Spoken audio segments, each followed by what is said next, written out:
ನಮಸ್ತೆ, ಶುಭೋದಯ ಪ್ರೀತಿ ವಿದ್ಯಾರ್ಥಿಗಳೇ. ನಾವು ಈಗಾಗಲೇ 10ನೇ ತರಗತಿಯಲ್ಲಿ ನಾವು ಹೋದ ತರಗತಿಯಲ್ಲಿ ಏನು ಕಲಿತಾ ಇದ್ವಿ? ವರ್ಗ ಸಮೀಕರಣಗಳ ಬಗ್ಗೆ ಅಧ್ಯಯನ ಮಾಡಿದ್ವಿ. ಇನ್ನೊಂದು ಹೊಸ ಅಧ್ಯಾಯ ಇದೆ ಮಕ್ಕಳೇ, ರೇಖಾಗಣಿತದಲ್ಲಿ ಇನ್ನೊಂದು ಹೊಸ ಅಧ್ಯಾಯ. ಇದನ್ನ ಅತ್ಯಂತ ಪ್ರಮುಖವಾದ ಪಾಠ ಅಂತ ನಾವು ತಿಳ್ಕೋಬೇಕಾಗಿದೆ. ಏಕೆ ಅಂತಂದ್ರೆ ಈ ದಿನ ಮನೆಗಳಲ್ಲಿ ಹೆಚ್ಚು ಗಣಿತದ ಮಧ್ಯಭಾಗ ಅಂತ ಕರಿತೀವಿ. ಗಣಿತದ ಮಧ್ಯಭಾಗ ಅಂದ್ರೆ ಗಣಿತದ ಒಂದು ಹೆಚ್ಚಿನ ಒಂದು ಅಂಶಗಳನ್ನು ಅವಲಂಬಿಸಿದೆ. ವಿವಿಧ ಕ್ಷೇತ್ರಗಳಲ್ಲಿ ಅನ್ವಯ ಆಗುತ್ತೆ. ಬೀಜಗಣಿತ ಆಗಿರ್ಬೋದು, ಅಂಕಗಣಿತ ಆಗಿರ್ಬೋದು, ಮತ್ತು ಭೌತ ವಿಜ್ಞಾನ, ಇಂಜಿನಿಯರಿಂಗ್ ಕ್ಷೇತ್ರಗಳಲ್ಲಿ, ಸಂಶೋಧನಾ ಕ್ಷೇತ್ರಗಳಲ್ಲಿ ಅತ್ಯಂತ ಉಪಯುಕ್ತವಾಗಿದೆ. ಹಾಗಾದರೆ ಅದು ಏನು ಅಂತ ಅಂದು ನೀವು ಕುತೂಹಲಕಾರಿಯಾಗಿ ಹೇಳ್ತಾ ಕುತೂಹಲಕರವಾಗಿ ನೀವು ಅನ್ಸ್ಕೊಂತ ನೀವು ಮನಸ್ಸಲ್ಲಿ ಇಟ್ಕೊಂಡಿರ್ಬೋದು. ಯಾವ ಗಣಿತ? ಅದೇ ತ್ರಿಕೋನಮಿತಿ. ತ್ರಿಕೋನಮಿತಿ ನೋಡಿ, ನಾನು ವರ್ಡನ ಹೇಳಿದೆ, ಒಂದು ಪದ ಹೇಳಿದೆ, ತ್ರಿಕೋನಮಿತಿ. ತ್ರಿ ಅಂದ್ರೆ ಯಾವ್ದಾದ್ರು ಈ ತ್ರಿ ಪದವನ್ನು ತ್ರಿಕೋನ ಅಂತ ಪದವನ್ನು ಕೇಳಿದಿರಲ್ಲ, ರೇಖಾಗಣಿತದಲ್ಲಿ ಕೇಳಿದ್ದೀರಾ ಹೌದಲ್ಲ? ತ್ರಿಕೋನ, ತ್ರಿಭುಜ ಹೌದಾ ಕೇಳಿದಿರಿ. ರೇಖಾಗಣಿತ ತ್ರಿಭುಜ ಕೇಳಿದಿರಿ, ತ್ರಿಕೋನಗಳನ್ನು ಕೇಳಿದಿರಿ. ಹೀಗೆ ಈ ಹೊಸ ಅಧ್ಯಾಯಕ್ಕೆ ಹೆಸರು ತ್ರಿಕೋನಮಿತಿ. ಇದಕ್ಕೆ ಇಂಗ್ಲಿಷಲ್ಲಿ ಟ್ರಿಗ್ನೋಮೆಟ್ರಿ ಅಂತ ಕರೀತಾರೆ. ಎಂತ ಕರೀತಾರೆ ಅಂದ್ರೆ ಟ್ರಿಗ್ನೋಮೆಟ್ರಿ. ನೋಡಿ, TRIGNOMETRY ಟ್ರಿಗ್ನೋಮೆಟ್ರಿ. ಟ್ರೈ ನೋಡಿ, ಟ್ರಿಗ್ನೋಮೆಟ್ರಿ ಅಂದ್ರೆ ಟ್ರೈ. ನೋಡಿ, ಮೂರು ಪದ. ಟ್ರೈ ಅಂದ್ರೆ ಮೂರು, ತ್ರೀ. ಇದು ಜಾಮೆಟ್ರಿ ಅಂತ ಅರ್ಥ. ಟ್ರಿಗ್ನೋಮೆಟ್ರಿ, ಮೆಟ್ರಿ ಅಂದ್ರೆ ಅಳತೆ, ಟ್ರಿಗ್ನೋ ಅಂದ್ರೆ ತ್ರೀ, ಮೂರು ಬಾಹುಗಳು. ಇಲ್ಲಿ ಒಂದು ತ್ರಿಭುಜದ ಮೂರು ಬಾಹುಗಳು ಮತ್ತು ಅವುಗಳ ಕೋನಗಳಿಗೆ ಸಂಬಂಧಿಸಿದ ಅನುಪಾತದ ಒಂದು ಸಂಬಂಧಿಸಿದ ಸಮಸ್ಯೆಗಳನ್ನ ಅಧ್ಯಯನ ಮಾಡತಕ್ಕಂಥ ಗಣಿತದ ಒಂದು ಭಾಗವೇ ತ್ರಿಕೋನಮಿತಿ ಶಾಸ್ತ್ರ ಅಂತ ಕರಿತೀವಿ. ಇದು ಅತ್ಯಂತ ಪ್ರಮುಖವಾದ ಗಣಿತದ ಭಾಗವಾಗಿದೆ ಮಕ್ಕಳೇ. ಹೇಗೆ ಅಂತಂದ್ರೆ ಇದರಿಂದ ಯಾಕಪ್ಪ ಇದನ್ನ ನಾವು ಅತ್ಯಂತ ಪ್ರಮುಖವಾದ ಅಂಶ ಅಂತ ಕರಿತೀವಿ ಅಂದ್ರೆ, ನೋಡಿ, ನೀವು ನಿಮ್ಮೂರಲ್ಲಿ ಇಲ್ಲಿ ದೊಡ್ಡದಾದ ಒಂದು ಗೋಪುರ ಇದೆ. ಇಲ್ಲಿಂದ ಒಬ್ಬ ನಿಂತ್ಕೊಂಡಿದ್ದಾನೆ. ಇಲ್ಲಿ ನಿಂತ್ಕೊಂಡ್ಬಿಟ್ಟು ನೋಡಿ, ಚಿತ್ರ ನೋಡ್ತಾ ಇದ್ರಿಲ್ಲ, ಇದರಿಂದ ಬೇರೆ ನೋಡ್ತಿದ್ದಾನೆ. ಗೋಪುರದ ಎತ್ತರವನ್ನ ಕಂಡುಹಿಡಿಬೇಕು. ಅಲ್ಲಿವರೆಗೆ ಮೇಲೆ ಕತ್ತು ಹೋಗಕ್ಕಾಗಲ್ಲ. ಗೋಪುರವನ್ನು ಮೇಲೆ ಕತ್ತಲಪ್ಪ. ನಾನು ಇಲ್ಲಿಂದ ಇಲ್ಲಿಗೆ ಇಲ್ಲಿ ನಿಂತ್ಕೊಂಡಿದ್ದೀನಿ ಒಂದು ಸಮತಳದ ಜಾಗದಲ್ಲಿ ಕೂತ ಮೇಲೆ ಆ ಗೋಪುರವನ್ನು ನೋಡ್ತಾ ಇದ್ದೀನಿ. ಈ ಗೋಪುರದ ಎತ್ತರ ಎಷ್ಟು? ಭೂಮಿಯಿಂದ ಇದು ಎಷ್ಟು ಎತ್ತರದಲ್ಲಿದೆ ಮತ್ತು ಈ ವ್ಯಕ್ತಿಯಿಂದ ಈ ಗೋಪುರ ತುದಿಗೆ ಎಷ್ಟು ದೂರವಿದೆ? ಹಾಗೇನೆ ಮತ್ತೆ ಒಬ್ಬ ವಿದ್ಯಾರ್ಥಿ ಅವರ ಮನೆ ಮೇಲೆ ಬಿಲ್ಡಿಂಗ್ ಮೇಲೆ ನಿಂತ್ಕೊಂಡ್ಬಿಟ್ಟು ಪಕ್ಕದಲ್ಲೇ ಒಂದು ದೊಡ್ಡ ಚಾನಲ್ ಕರ್ದೋಗ್ತಾ ಇತ್ತು. ಬಹಳ ವಿವಾದಕರವಾದ ಚಾನಲ್ನ ಆಳ ಎಷ್ಟಿದೆ ಅಂತ ನೋಡ್ಬೇಕಾಗಿತ್ತು. ಆಳವನ್ನ ನೋಡ್ಬೇಕಾದ್ರೆ ಅವ್ನು ಹಿಡಿಯಲ್ಲ. ಏನ್ ಮಾಡ್ತಾರೆ, ಬಿಲ್ಡಿಂಗ್ ಮೇಲೆ ಅದೇ ಪಕ್ಕದಲ್ಲಿ ಅವರ ಆ ಚಾನಲ್ನ ದಡದ ಮೇಲೆ ಇರ್ತಕ್ಕಂಥ ಮನೆ ಬಿಲ್ಡಿಂಗ್ ಮೇಲೆ ಎತ್ಕೊಂಡು ನೋಡ್ತಾ ಇದ್ದಾರೆ. ಆಳವನ್ನು ನೋಡ್ತಾರೆ, ಎಷ್ಟು ದೂರ ಎಷ್ಟು ಆಳವಾಗಿದೆ ಅಂತ ನೋಡ್ತಾರೆ. ಇದರ ಆ ಚಾನಲಿನ ಇಲ್ಲಿಂದ ಎಷ್ಟು ಅಂತರದಿದೆ, ಇದರಿಂದ ಭೂಮಿಯ ಮೇಲ್ಮೈ ಬಿಲ್ಡಿಂಗ್ ಮೇಲಿಂದ ಈ ಚಾನಲಿನ ತಳ ಹೋಗಕ್ಕೆ ಎಷ್ಟು ಎತ್ತರ ದೂರ ಇದೆ. ನಂತರ ಈ ಬಿಲ್ಡಿಂಗ್ ಇಂದ ಈ ಚಾನಲ್ಗೆ ಅಂತರ ಎಷ್ಟಿದೆ, ಕಟ್ಟಡಕ್ಕೂ ಈ ಕೆನಾಲ್ ಚಾನಲ್ ಎಷ್ಟು ಅಂತರವಿದೆ ಅನ್ನೋದನ್ನ ಕಂಡುಹಿಡಿಯಬೇಕು. ಈ ರೀತಿಯ ಸಮಸ್ಯೆಗಳನ್ನ ನೋಡಿ, ಏನು ಕಾಣ್ತಾ ಇದ್ದೀರಾ ಮಕ್ಕಳೇ? ನೋಡೋಣ, ನಾನು ಚಿತ್ರದ ಮುಖಾಂತರ ಏನ್ ಕಾಣ್ತಾ ಇದ್ದೀರಾ? ತ್ರಿಭುಜವನ್ನ ಕಾಣ್ತಾ ಇದೀವಿ ಅಲ್ವಾ? ತ್ರಿಭುಜಾಕಾರವನ್ನ ಕಾಣ್ತಾ ಇದೀವಿ. ತ್ರಿಭುಜದಲ್ಲಿ ಏನಿದೆ ಸರ್? ಇಲ್ಲಿ ಒಂದು ಬಾಹು ಇದೆ, ಇಲ್ಲಿಂದ ಇಲ್ಲಿ ಒಂದು ಬಾಹು ಇದೆ, ಇಲ್ಲಿಂದ ಇಲ್ಲಿ ಒಂದು ಬಾಹು ಇದೆ. ಇದು ಹೇಗಿದೆ ಮಕ್ಕಳೇ? ಲಂಬವಾಗಿದೆ, ಸಮತಲಕ್ಕೆ ಲಂಬವಾಗಿದೆ. ಹಾಗಾದ್ರೆ ಈ ಚಿತ್ರವನ್ನು ನಾವು ರಫ್ ಸ್ಕೆಚ್ ಹಾಕಿದ್ರೆ ಏನಾಗುತ್ತೆ? ಇದು ಒಂದು ಲಂಬಕೋನ ತ್ರಿಭುಜವಾಗುತ್ತದೆ ಅಲ್ವಾ? ಈ ಚಿತ್ರವನ್ನು ಬರ್ಕೊಂಡ್ರೆ ರೇಖಾಚಿತ್ರ ಏನಾಗಿದೆ ಅಲ್ಲಿ ಆ ವಸ್ತುವನ್ನ ಈ ಗೋಪುರವನ್ನು ನೋಡ್ತಕ್ಕಂಥ ಚಿತ್ರವನ್ನ ರೇಖಾಚಿತ್ರವಾಗಿ ನಾವು ಮಾರ್ಪಡಿಸಿಕೊಂಡಾಗ ಒಂದು ಲಂಬಕೋನ ತ್ರಿಭುಜ ಆಯಿತು. ಹೌದಲ್ಲ ಮಕ್ಕಳೇ? ಇಲ್ಲ ಅಷ್ಟೇ ನೋಡಿಲಿ, ಈ ವಿದ್ಯಾರ್ಥಿ ಮೇಲೆ ಬಿಲ್ಡಿಂಗ್ ಮೇಲೆ ಕುತ್ಕೊಂಡು ನೋಡ್ತಾ ಇದ್ದಾನೆ ನೋಡಿಲಿ. ಹಾಗಾದ್ರೆ ಈ ಸಮತಲದಿಂದ ಭೂಮಿ ಮೇಲಿನಿಂದ ಆ ವ್ಯಕ್ತಿ ನೋಡ್ತಾ ಇದ್ದಾನೆ ವಿದ್ಯಾರ್ಥಿ, ಇದು ಲಂಬಕೋನ. ಇಲ್ಲಿಂದ ಇರ್ತಕ್ಕಂಥದ್ದು ಇದು ವಿಕರ್ಣ ಅಂತ ಕರಿತೀವಿ, ಇಲ್ಲಿಂದ ಇರ್ತಕ್ಕಂಥದ್ದು ಪಾದ ಅಂತ ಕರಿತೀವಿ. ಇದನ್ನ ನಾವು ರೇಖಾಚಿತ್ರದಲ್ಲಿ ಬರ್ಕೊಂಡ ರೇಖಾ ಅಂತ ಬಂದ್ರೆ ನೋಡಿಲಿ, ವಿದ್ಯಾರ್ಥಿ ನೋಡ್ತಾ ಇರೋದು ಗೋಪುರವನ್ನು ನೋಡ್ತಾ ಇದ್ದಾರೆ. ಅದ್ರ ಸಿ ಅನ್ನೋದು ಗೋಪುರ ತುದಿ ಅಂತ ಇಲ್ಲಿಂದ ನೋಡ್ತಾ ಇದೀನಿ. ಇದು ಎತ್ತರ ಆಗುತ್ತೆ, ಇಲ್ಲಿಂದ ಇರ್ತಕ್ಕಂಥದ್ದು ಪಾದ ಆಗುತ್ತೆ. ಇದು ಆ ಲಂಬಕೋನ ಎದುರುಗಡೆ ಇರ್ತಕ್ಕಂಥ ಭಾವನ ಎಂತ ಕರಿತೀವಿ? ವಿಕರ್ಣ ಅಂತ ಕರಿತೀವಿ. ನೋಡಿ, ಹೀಗೆ ಲಂಬಕೋನ ತ್ರಿಭುಜವನ್ನ ಇಲ್ಲಿ ಮುಖ್ಯವಾಗಿ ತೆಗೆದುಕೊಂಡ್ಬಿಟ್ಟು ನಾವು ಕೋನ ಮತ್ತು ಭಾವಗಳಿಗೆ ಇರುವ ಅನುಪಾತದ ಸಮಸ್ಯೆಗಳನ್ನ ಅಧ್ಯಯನ ಮಾಡುವ ಒಂದು ಗಣಿತ ಭಾಗವನ್ನು ನಾವು ಏನಂತ ಕರಿತೀವಿ ಅಂದ್ರೆ ತ್ರಿಕೋನಮಿತಿ. ಇದನ್ನ ನಾವು ಈಗ ತ್ರಿಕೋನಮಿತಿಯ ಪ್ರಸ್ತಾವನೆಯನ್ನ ನಾವು ಅಧ್ಯಯನ ಮಾಡ್ತೀವಿ. ಪ್ರಸ್ತಾವನೆ ಅಂದ್ರೆ ಅದರ ವಿಸ್ತರಣೆ ಹೇಗಿದೆ, ಅದರ ಅನ್ವಯ ಹೇಗಿದೆ, ಅದರ ಮೂಲಾಧಾರ ಯಾವುದು, ಅದರ ತ್ರಿಕೋನಮಿತಿಯ ಮೂಲ ಅಂಶ ಯಾವುದು? ತ್ರಿಭುಜ. ಅದರಲ್ಲಿ ಯಾವ ತ್ರಿಭುಜ? ಲಂಬಕೋನ ತ್ರಿಭುಜ ಅನ್ನೋದನ್ನ ಸ್ವಲ್ಪ ನಾವು ಗಣಿತದ ಭಾರತೀಯ ಗಣಿತ ಶಾಸ್ತ್ರಜ್ಞನ ಬಗ್ಗೆ ತಿಳ್ಕೊಂಡಾಗ ಇದ್ರ ಬಗ್ಗೆ ಪ್ರಾಚೀನವಾಗಿ ನಮ್ಮ ಭಾರತದಲ್ಲಿ ಕ್ರಿಸ್ತಪೂರ್ವ ಎಷ್ಟರಲ್ಲಿ 500ರಲ್ಲಿ ಆರ್ಯಭಟ ಎಂಬಂತ ಗಣಿತಜ್ಞ ಇದ್ರ ಬಗ್ಗೆ ಆರ್ಯಭಟಿ ಎಂಬಂತ ಮ್ಯಾಥಮೆಟಿಷಿಯನ್ ಪುಸ್ತಕದಲ್ಲಿ ಒಂದು ಬರೆದಿದ್ದಾನೆ. ಇಲ್ಲಿ ಕೋನ ಉಂಟಾಯ್ತು ಮಕ್ಕಳೇ. ಇಲ್ಲಿ ಮೇಲೆ ನೋಡಿದಾಗ ಈ ಗೋಪುರದ ತುದಿಯನ್ನು ನೋಡಿದಾಗ ನೀವು ವ್ಯಕ್ತಿ ನೋಡ್ತಾ ಇದ್ದೀರಿ, ಇಲ್ಲಿಂದ ಇಲ್ಲಿಗೆ ಅಲ್ಲಿ ಒಂದು ಕೋನ ಉಂಟಾಯ್ತು. ಅದನ್ನ ಒಂದು ವೃತ್ತಾಕಾರದ ಛಾವನ್ನು ತೆಗೆದುಕೊಂಡಾಗ ಅದಕ್ಕೆ ಒಂದು ಕೋನ ಉಂಟಾಗುತ್ತೆ. ಯಾವ ರೀತಿ ಕೋನ ಮಕ್ಕಳೇ? ಅದಕ್ಕೆ ಅವನು ಕೋನ ಉಂಟಾದಾಗ ನೋಡಿದಾಗ ನೋಡ್ತಾ ಇದ್ದಾನೆ ಅಂದ್ರೆ ಇದು ಒಂದು ಜಾ ಇದು ಇದನ್ನ ಈ ಕಡೆ ಕೋನವನ್ನು ನಾವು ರಚಿಸಿದ್ರೆ ನೋಡಿ ಮಕ್ಕಳೇ, ಇದನ್ನ ವೃತ್ತದ ಒಂದು ಭಾಗ ಅಲ್ವಾ? ವೃತ್ತ ಕಂಸ ಪರಿಧಿಯ ಒಂದು ಭಾಗವನ್ನ ಏನಂತ ಕರಿತೀವಿ ಮಕ್ಕಳೇ? ಜಾ ಅಂತ ಕರಿತೀವಿ. ಇಲ್ಲಿ ಉಂಟಾಗ್ತಕ್ಕಂಥ ಕೋನ ಏನಿದೆ ಮಕ್ಕಳೇ ಅದನ್ನ ಥೀಟಾ ಅಂತ ಕರಿತೀವಿ. ಇಲ್ಲಿ ನಾವು ನೋಡ್ತಾ ಇದ್ದ ಮೇಲೆ ನೋಡಿದಾಗ ಅಲ್ಲಿ ಒಂದು ಕೋನ ಉಂಟಾಯಿತು, ಕೆಳಗೆ ನೋಡಿದಾಗ ಒಂದು ಕೋನ ಉಂಟಾಯಿತು. ತ್ರಿಕೋನಮಿತಿಯ ಕೋನ ಉಂಟಾದಾಗ ಅಲ್ಲಿ ಒಂದು ಜಾ ಉಂಟಾಗುತ್ತೆ. ಆ ಜಾವನ್ನು ತೆಗೆದುಕೊಂಡು ನಾವು ಏನ್ ಮಾಡ್ತೀವಿ ಮಕ್ಕಳೇ? ಇಲ್ಲಿ ಲಂಬಕೋನ ತ್ರಿಭುಜ ಆಗುತ್ತೆ. ಇದರ ಮೇಲೆ ನಾವು ಥೀಟಾ ಅಂತ ಕರಿತೀವಿ. ಅದರ ಆ ಥೀಟಾವನ್ನು ನಾವು ಎಂತ ಕರಿತೀವಿ? ಸೈನ್ ಆಂಗಲ್ ಅಂತ, ಸೈನ್ ಅಂತ ಕರೆದ ಯಾರನ್ನು ಮತ್ತೆ ಅಭಿವೃದ್ಧಿ ಮಾಡಿದರೋ ಎಡ್ಮಂಡ್ ಗುಂಟರ್. ಅಲ್ಲಿ ಎಡ್ಮಂಡ್ ಗುಂಟರ್ ತಕ್ಕಂತ ಗ್ರೀಕ್ ವಿಜ್ಞಾನಿ ಗಣಿತಜ್ಞ 1581ರಲ್ಲಿ ಅದಕ್ಕೆ ಸೈನ್ ಆಫ್ ಆಂಗಲ್ ಅಂತ ಕರೀತಾನೆ.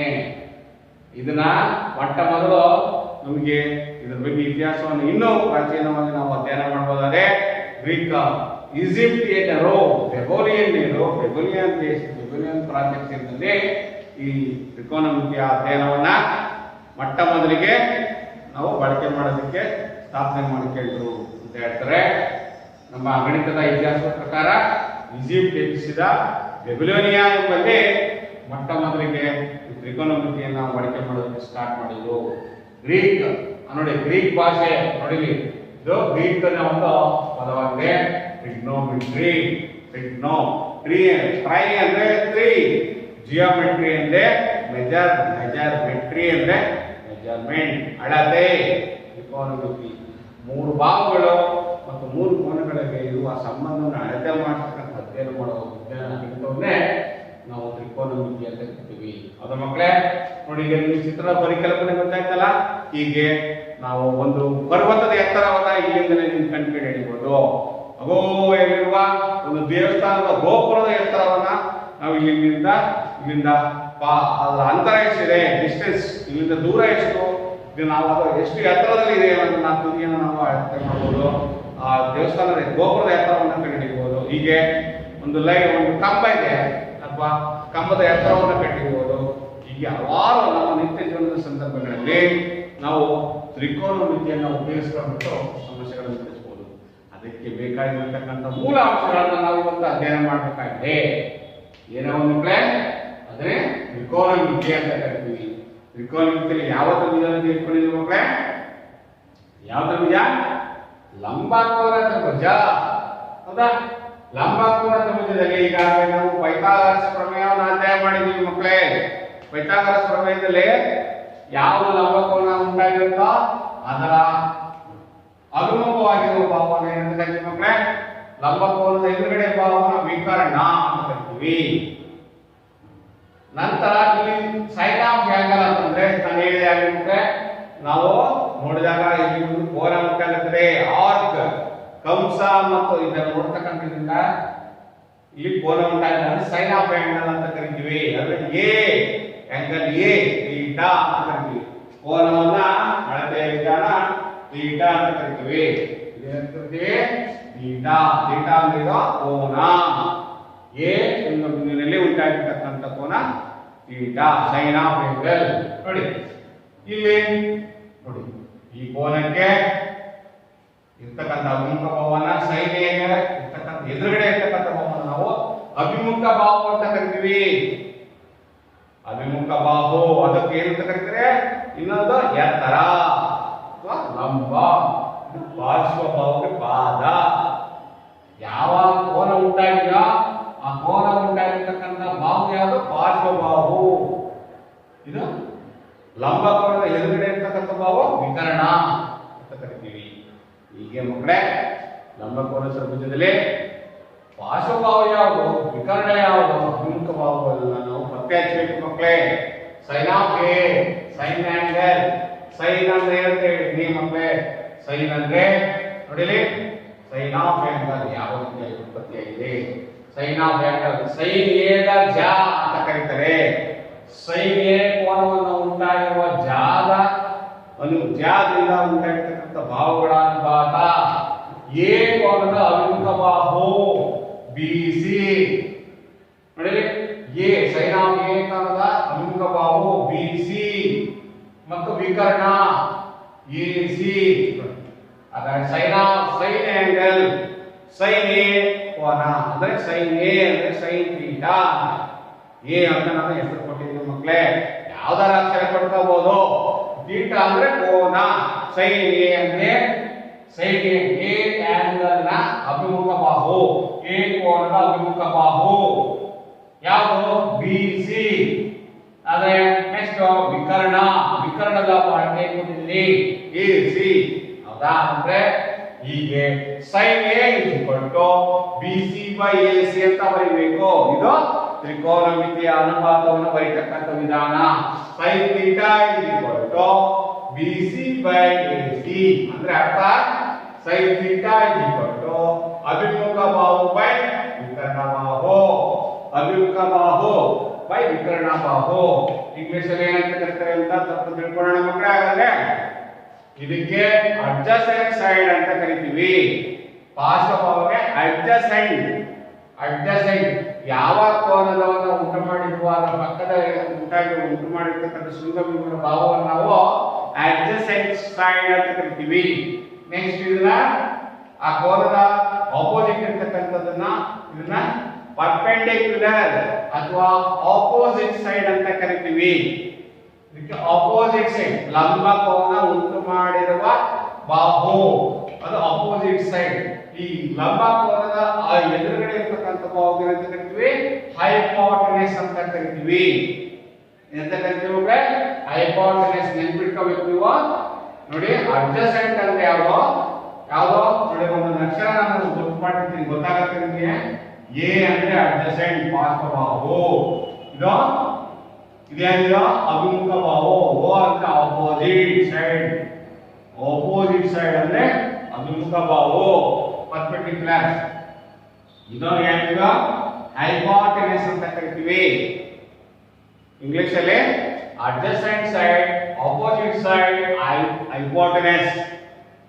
ಪಾರ್ಶ್ವಬಾಹು ಅಡ್ಜಸೆಂಟ್ ಸೈಡ್, ಅಭಿಮುಖ ಬಾಹು ಆಪೋಸಿಟ್ ಸೈಡ್, ವಿಕರ್ಣ ಬಾಹು ಹೈಪೋಟೆನಸ್ ಅಂತ ಕರಿತೀವಿ ಮಕ್ಕಳೇ. ಹೀಗೆ ಲಂಬಕೋನ ತ್ರಿಭುಜದಲ್ಲಿ ಯಾವ ಬಾಹುಗೆ ಏನಂತ ಕರೀತಾರೆ, ಎಲ್ಲಿ ಕೋನ ಉಂಟಾಗಿದೆ ಅನ್ನೋದನ್ನ ನಾವು ಸರಿಯಾಗಿ ತಿಳ್ಕೊಂಡ್ಬಿಟ್ರೆ ಮುಂದಿನ ಅನುಪಾತಗಳನ್ನು ಬರೆಯೋದು ಬಹಳ ಸುಲಭ ಮಕ್ಕಳೇ. ನಾವು ಈ ತ್ರಿಕೋನಮಿತಿಯಲ್ಲಿ ತುಂಬಾ ಚೆನ್ನಾಗಿ ಅರ್ಥ ಮಾಡ್ಕೋಬೇಕು. ಜ ಅನ್ನೋದು ಅಲ್ಲಿ ಕೋನವನ್ನು ಉಂಟು ಮಾಡಿರ್ತಕ್ಕಂಥ ಒಂದು ತ್ರಿಜ್ಯ ಅಂತ ಕರಿತೀವಿ. ಅದನ್ನ ಮೊದಲೇ ನಮ್ಮ ಆ ಭಾರತೀಯ ಗಣಿತಜ್ಞನೇ ತೋರಿಸ್ಕೊಟ್ಟಿದ್ದಾನೆ, ಅವನೇ ಆರ್ಯಭಟ. ಅದಕ್ಕೆ ಹೆಸರು ಕೊಟ್ಟ ಇನ್ನೊಬ್ಬ ಯಾರು, ಎಡ್ಮಂಡ್ ಗುಂಟರ್ ಅಂತ ಈಜಿಪ್ಟ್ ದೇಶದ ಗಣಿತಜ್ಞ. 1581ರಿಂದ 1626ರಲ್ಲಿ ಇದ್ದಂತ ಕಾಲಾವಧಿಯಲ್ಲಿ ಇದ್ದಂತ ಎಡ್ಮಂಡ್ ಗುಂಟರ್ ಅನ್ನೋನು ಅದಕ್ಕೆ ಸೈನ್ ಅಂತ ಕರೆದ. ಮತ್ತೆ ಇನ್ನೊಬ್ಬ ವಿಜ್ಞಾನಿ ಅದಕ್ಕೆ ಇನ್ನೊಂದು ಅನುಪಾತವನ್ನು ಕಂಡಿದ್ದಾನೆ, ಕಾಸ್ ಎ ಅಂತ ಕರೆದ. ಕಾಸ್ ಆಫ್ ಎ ಅಂದ್ರೇನು, ಪಾರ್ಶ್ವಬಾಹು ಮತ್ತು ವಿಕರ್ಣ ಬಾಹುಗೆ ಇರುವ ಅನುಪಾತದ ಕೋನ. ನೋಡಿಲಿ, ಪಾರ್ಶ್ವಬಾಹು ಮತ್ತು ವಿಕರ್ಣ, ಇದಕ್ಕೆ ಇವೆರಡು ಪಾರ್ಶ್ವಬಾಹು ಮತ್ತು ವಿಕರ್ಣದ ಅನುಪಾತಕ್ಕೆ ಇರ್ತಕ್ಕಂಥ ಈ ಎರಡು ಬಾಹುಗಳಿಗೆ ಇರ್ತಕ್ಕಂಥ ಅನುಪಾತವನ್ನು ನಾವು ಅಂತ ಕರಿತೀವಿ, ಅದು cos of angle A. Cos A ಅಂತ ಕರಿತೀವಿ, ಕಾಸ್ ಥೀಟಾ. ಅದಕ್ಕೆ ಕಾಸ್ ಥೀಟಾ ಪಾರ್ಶ್ವಬಾಹು ಬೈ ವಿಕರ್ಣ ಬಾಹು. ಅದಕ್ಕೆ ಪಾರ್ಶ್ವಬಾಹುಗೆ ಏನ್ ಕೊಟ್ಟಿದ್ವಿ ಹೆಸರು, ಎ ಬಿ. ವಿಕರ್ಣಕ್ಕೆ ಏನ್ ಕೊಟ್ಟಿದೀವಿ, A C. therefore AB by AC ಅಂತ ಬರೀತೀವಿ ಮಕ್ಕಳೇ. ಹಾಗೆ tan of angle ಅಂತ ಕಂಡಿದ್ದ, tan theta ಅಂದ್ರೇನು, tan theta ಏಕ ಅಭಿಮುಖ ಬಾಹು divided by ಪಾರ್ಶ್ವಬಾಹು. ಏಕ ಅಭಿಮುಖ ಬಾಹು ಯಾವುದು, BC ಅಲ್ವಾ. BC ಏಕ ಅಭಿಮುಖ ಬಾಹು ಯಾವುದು, BC by ಪಾರ್ಶ್ವಬಾಹು ಅಂದ್ರೆ ಯಾವುದು, AB. BC by AB ಈ ಕೋನವನ್ನು ನಾವು ಏನಂತ ಕರಿತೀವಿ ಮಕ್ಕಳೇ, ಈ ಎರಡು ಬಾಹುಗಳಿರುವ ಅನುಪಾತದ ಕೋನವನ್ನು ನಾವು tan of angle, tan theta, tan A is equal to BC by AB ಅಂತ ಕರಿತೀವಿ. ನಂತರ ಅದಾದ ಮೇಲೆ ಇನ್ನೊಂದು ಅನುಪಾತ cot of angle. cot ಅಂದ್ರೆ ಮಕ್ಕಳೇ, cot ಅಂದ್ರೆ ಇದನ್ನ ನಾವು tan theta ದ ವ್ಯುತ್ಕ್ರಮ ಬರೆದ್ರೆ ಅದು cot theta ಆಗುತ್ತೆ ಮಕ್ಕಳೇ. ನೋಡಿ ಎ ಬಿ ಮೇಲೆ ಬಂತು, ಬಿ ಸಿ ಛೇದಕ್ಕೆ ಬಂತು. tan theta is equal to 1 by cot theta ಅಲ್ಲ, cot theta is equal to 1 by tan theta. tan theta ಏನು ಕಂಡಿದ್ವಾ ಅದರ ವ್ಯುತ್ಕ್ರಮ ಬರ್ಕೊಂಡ್ಬಿಟ್ರೆ cot theta ಬಂತು. ಅದಕ್ಕಿಂತ ಮುಂಚೆ ಮಕ್ಕಳೇ ನಾವು ಇನ್ನೊಂದನ್ನು ತಿಳ್ಕೊಬೇಕಾಗಿದೆ. sin theta is equal to ಮಕ್ಕಳೇ sin A by cos A ಅಂತ ಕರಿತೀವಿ. cot theta is equal to ಏನಾಗುತ್ತೆ, cos A by sin A ಅಂತ ಕರಿತೀವಿ. ಹೌದಾ? ಈಗ ನಾವು ಬರ್ತಾ ಹೋಗ್ಬೇಕು. ಇವು ವೆರಿ ಇಂಪಾರ್ಟೆಂಟ್. ಇವು ತ್ರಿಕೋನಮಿತಿ ಅನುಪಾತಗಳು ಬಹಳ ಮುಖ್ಯವಾಗಿರ್ತವೆ. tan ಆಯ್ತು, cot ಆಯ್ತು ಮಕ್ಕಳೇ. ಕೋಸಿಕೆಂಟ್ ಅಂದ್ರೆ ಏನು, cosecant of angle is equal to ಏನಾಗಿದೆ, ಕೋಸಿಕೆಂಟ್ ಆಂಗಲ್ಗೆ ವಿಕರ್ಣ ಬೈ ಅಭಿಮುಖ ಬಾಹು. ವಿಕರ್ಣ ಡಿವೈಡೆಡ್ ಬೈ ಅಭಿಮುಖ ಬಾಹು AC by BC. ಸರ್ ಹಾಗಾದ್ರೆ ಕೋಸಿಕೆಂಟ್ ಹೇಗೆ ಅನುಪಾತ ಹೇಗೆ ಬರ್ಕೊಳ್ತೀರಾ? ಕೋಸಿಕೆಂಟ್ ಹೇಗೆ ಅನುಪಾತವನ್ನು ಬರ್ಕೊಳ್ಬೇಕಾದ್ರೆ ಮಕ್ಕಳೇ 1 divided by sin of A. sin ಥೀಟಾದ ವ್ಯುತ್ಕ್ರಮವೇ ಕೋಸಿಕೆಂಟ್ ಆಗಿದೆ. 1 by sin theta is equal to cosecant A. 1 by ನೆನಪಿಟ್ಕೊಳ್ಳೋಕೆ 1 by sin A is equal to cosecant A. sin A ಏನು ಬರೀತೀವೋ ಅದರ ವ್ಯುತ್ಕ್ರಮವನ್ನು ಬರೆದ್ರೆ, ರೆಸಿಪ್ರೋಕಲ್ ಅನ್ನು ಬರೆದ್ರೆ ಅದು cosecant A ಆಗುತ್ತದೆ. ನೆಕ್ಸ್ಟ್ secant A ಅಂದ್ರೆ ಬರೀ secant A ಅಂದ್ರೆ 1 by cos theta. 1 by cos theta, cos theta ದ ವ್ಯುತ್ಕ್ರಮ. cos ಅಂದ್ರೆ ಏನು ಬರ್ತೀವಿ ಮಕ್ಕಳೇ, ಪಾರ್ಶ್ವಬಾಹು ಬೈ ವಿಕರ್ಣ ಬಾಹು. ಅಂದ್ರೆ ನಾವು ಉಲ್ಟಾ ಮಾಡಿದ್ರೆ ಏನಾಗುತ್ತೆ, ವಿಕರ್ಣ ಬಾಹು ಬೈ ಪಾರ್ಶ್ವಬಾಹು.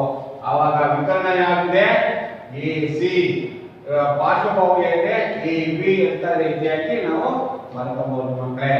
ಹೀಗೆ ಒಂದು ಲಂಬಕೋನ ತ್ರಿಭುಜದಲ್ಲಿ ಒಂದು ಅನುಪಾತದ ಕೋನವನ್ನು ಕೊಟ್ಟರೆ ಉಳಿದ 5 ಅನುಪಾತಗಳನ್ನು ನಾವು ಬರೆಯಬಹುದು.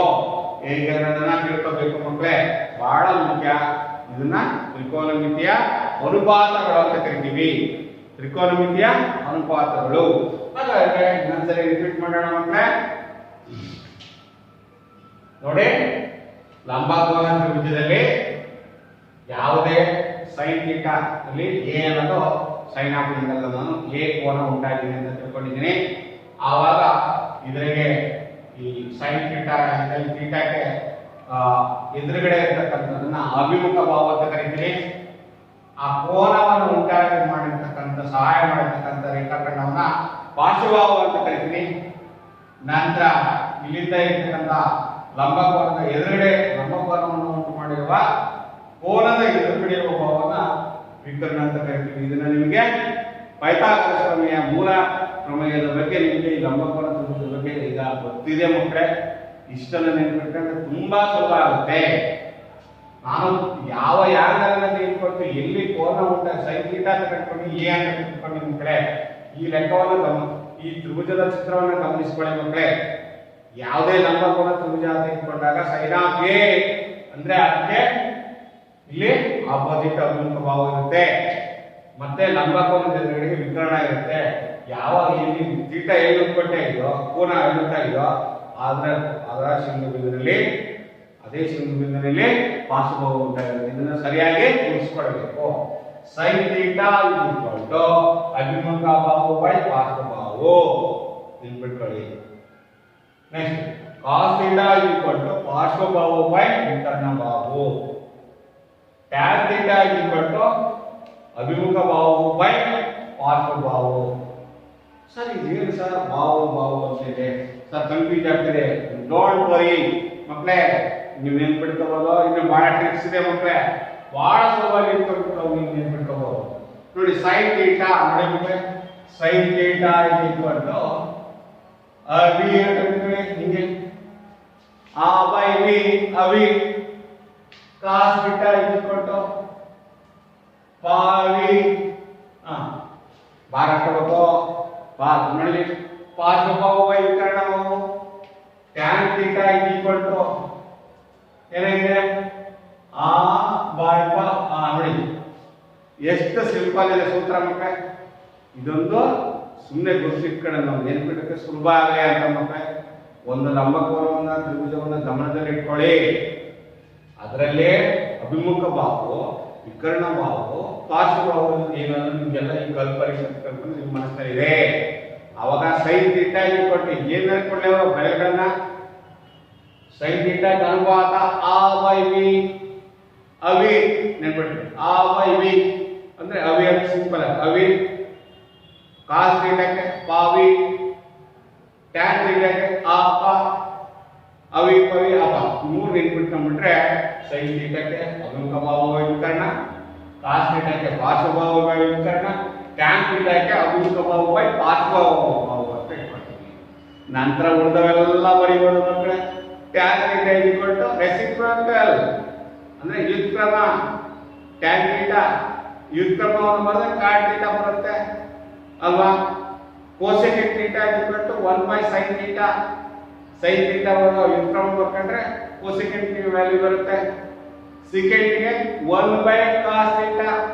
ಕಾಸ್ ಥೀಟಾದ ವ್ಯುತ್ಕ್ರಮವನ್ನು ಬರೆದ್ರೆ ಸೆಕೆಂಡ್ ಥೀಟಾ ಬರುತ್ತೆ ಹೌದಲ್ವಾ. ಹೀಗೆ 6 ಅನುಪಾತಗಳನ್ನು ನಾವು ಸುಲಭವಾಗಿ ಬರೀಬಹುದು.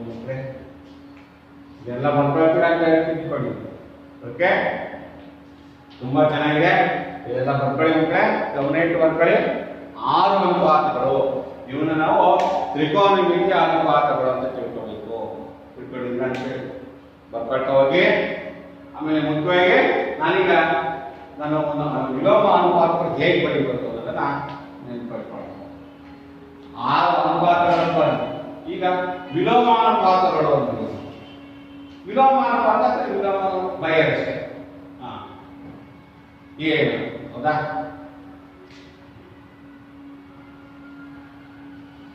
ವಿಲೋಮಾನುಪಾತ ಅಂದ್ರೆ ಏನು ಅಂದ್ರೆ ಈಗ ಬರೆದ್ರಿ, ಈಗೆಲ್ಲ ಗೊತ್ತಾಗಿದೆ ಮಕ್ಕಳು. ಸೈನ್ ಥೀಟಾಗೆ ಏನ್ ಬರ್ತೀವಿ ಸರ್? ಸೈನ್ ಥೀಟಾ ವಿಲೋಮಾನುಪಾತ ನೋಡಿ, ಇಲ್ಲೇ ನೋಡ್ಕೊಬಿಡಿ. ಸೈನ್ ನೋಡಿ,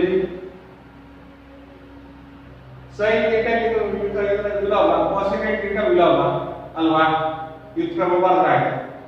ಎಲ್ಲ ವಿಲೋಮ ಅನುಪಾತಗಳ ಬಗ್ಗೆ ಏನು ಮಕ್ಕಳಾದ್ರೆ ಓಕೆ ಹೊರಗಡೆ ಬರೆಯೋಣ. ಪ್ರೀತಿ ವಿದ್ಯಾರ್ಥಿಗಳೇ, ಈಗ ವಿಲೋಮ ಅನುಪಾತಗಳನ್ನ ಅಧ್ಯಯನ ಮಾಡೋಣ. ಅನುಪಾತಗಳು ಗೊತ್ತಾಯ್ತಲ್ಲ ಮಕ್ಕಳೇ? ಈಗ ವಿಲೋಮ ಅನುಪಾತಗಳನ್ನು ಸ್ವಲ್ಪ ನೆನಪಿಟ್ಕೊಂಡ್ಬಿಟ್ರೆ ಈ ಅಧ್ಯಾಯದಲ್ಲಿ ಬರ್ತಕ್ಕಂಥ ಸಮಸ್ಯೆಗಳನ್ನ ನಾವು ಬಿಡಿಸ್ತಾ ಹೋಗ್ಬೋದು.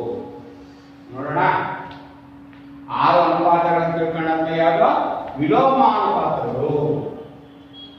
ವಿಲೋಮ ಅನುಪಾತಗಳು, ತ್ರಿಕೋನಮಿತಿಯ ವಿಲೋಮ ಅನುಪಾತಗಳು.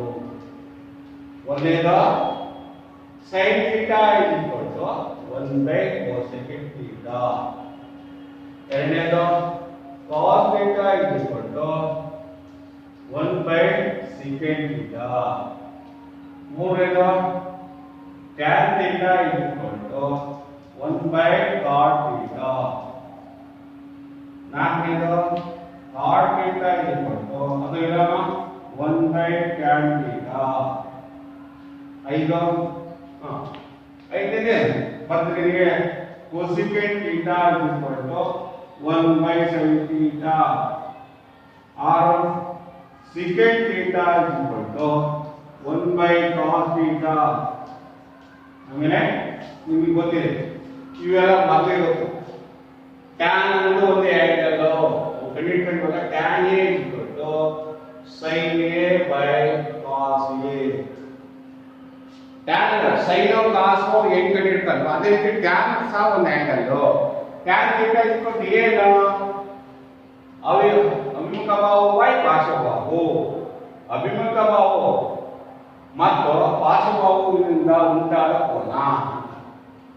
ಅದನ್ನ ಸಿಂಪಲ್ ಆಗಿ ಸ್ವಲ್ಪ ಅಕಸ್ಮಾತ್ ಸೈನ್ ಮತ್ತು ಕಾಸ್ ಬೆಲೆಯನ್ನು ಕೊಟ್ಟಾಗ ನಾವು ಬೆಲೆಯನ್ನು ಟ್ಯಾನ್ ಥೀಟಾವನ್ನು ಸುಲಭವಾಗಿ ಕಂಡುಹಿಡಿಯಬಹುದು. ಅದಕ್ಕೋಸ್ಕರ ಟ್ಯಾನ್ ಎ ಅನ್ನು ನಾವು sin θ by cos θ ಅಂತ ಬರ್ಕೋಬಹುದು.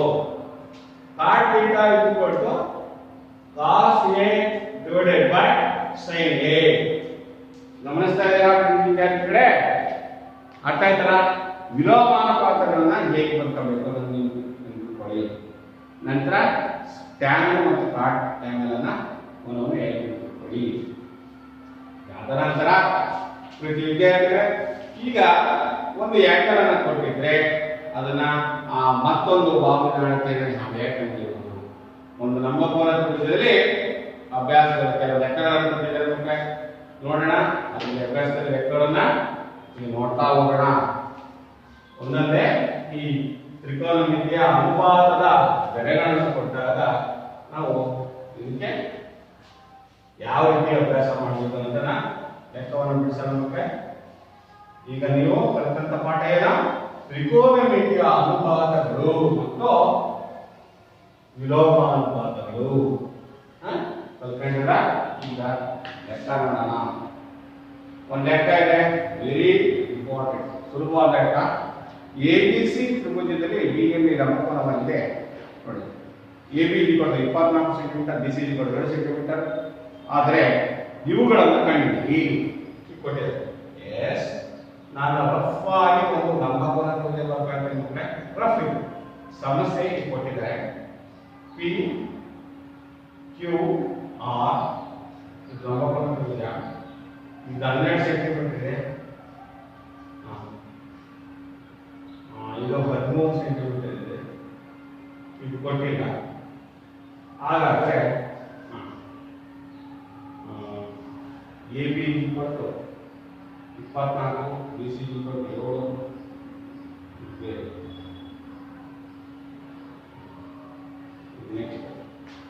ನೆಕ್ಸ್ಟ್ ಚಿತ್ರ ಅಂದ್ರೆ ಇದನ್ನೇ ABC ಅಂತ ಕೊಡ್ತಾರೆ.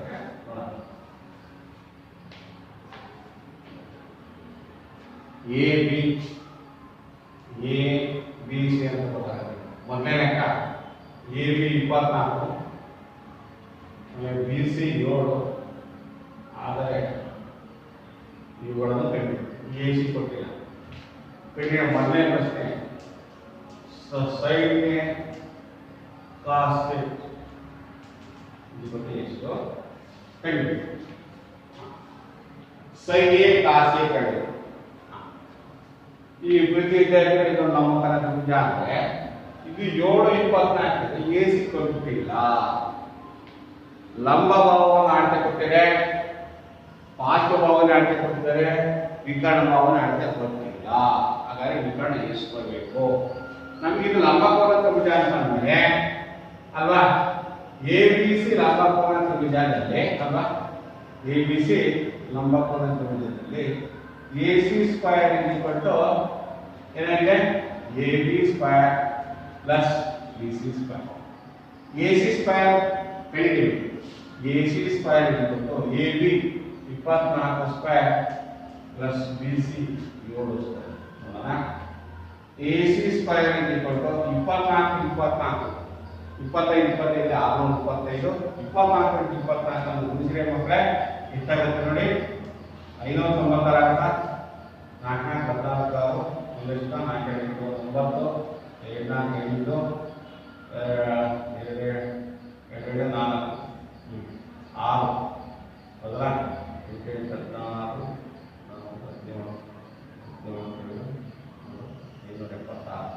ಇದು 576 ಪ್ಲಸ್ 49 ನೋಡಿ. ಹೀಗೆ ಕೂಡಿ ಮಕ್ಕಳೇ ಎಸಿ ಸ್ಕ್ವೇರ್ 9 15 ಒಂದಷ್ಟ 7 4 1 12 2 ಒಂದಷ್ಟ 5 625 ಹೌದಾ.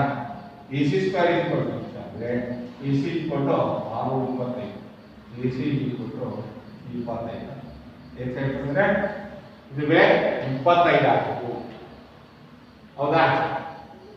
ಈಗ 25 ಆದ್ರೆ ಸೈನ್ ಎ ಎಷ್ಟು, ಸೈನ್ ಥೀಟಾ ಎಂದರೇನು ಏನ್ ಹೇಳ್ತೀರಿ, ಸೈನ್ ಥೀಟಾ ಅಭಿಮುಖ ಬಾಹು ಬೈ ಯಾವುದು, ಅಭಿಮುಖ ಬಾಹು ಬೈ ವಿಕರ್ಣ ಬಾಹು, ಆ ಬೈ ವಿಕರ್ಣ. ಅಭಿಮುಖ ಬಾಹು ವರ್ಕರ್ಣ, ವಿಕರ್ಣ ಬಾಹು ಅಂತ ವರ್ಕರ್ಣ. ನಂತರ ಅಭಿಮುಖ ಬಾಹುವಿನ ಸೈನ್ ಎ ಅಭಿಮುಖ ಬಾಹು ಯಾವುದು, ಇಲ್ಲಿ ಯಾವುದಿದೆ 24, ವಿಕರ್ಣ ಎಷ್ಟಿದೆ 25. ನೆಕ್ಸ್ಟ್ ಕಾಸೆ ಸೂತ್ರ ಏನು, ಪಾರ್ಶ್ವ ಬಾಹು ಡಿವೈಡೆಡ್ ಬೈ ವಿಕರ್ಣ ಬಾಹು ಪಾರ್ಶ್ವ ಬಾಹು ಅಂದ್ರೆ ಎಷ್ಟಪ್ಪ 7/25. ನಮಗೆ ಲೆಕ್ಕ ಕೊಟ್ಟರೆ ಇದೇನಾ, therefore sin A into cos A is equal to sin A ಅಂದ್ರೆ 24/25 into 27/25. ನೋಡಿ ಇವೆಲ್ಲ ಕೂಡಿ ಮಾಡ್ರೆ sin A ಬೆಲೆ ಎಷ್ಟಿದೆ 24/25, cos A ಬೆಲೆ ಎಷ್ಟಿದೆ 7/25. cos A ಅಂದ್ರೇನು, cos A ಪಾರ್ಶ್ವ ಬಾಹು ಡಿವೈಡೆಡ್ ಬೈ ವಿಕರ್ಣ ಅಲ್ವಾ. ಪಾರ್ಶ್ವ ಬಾಹು 7/25.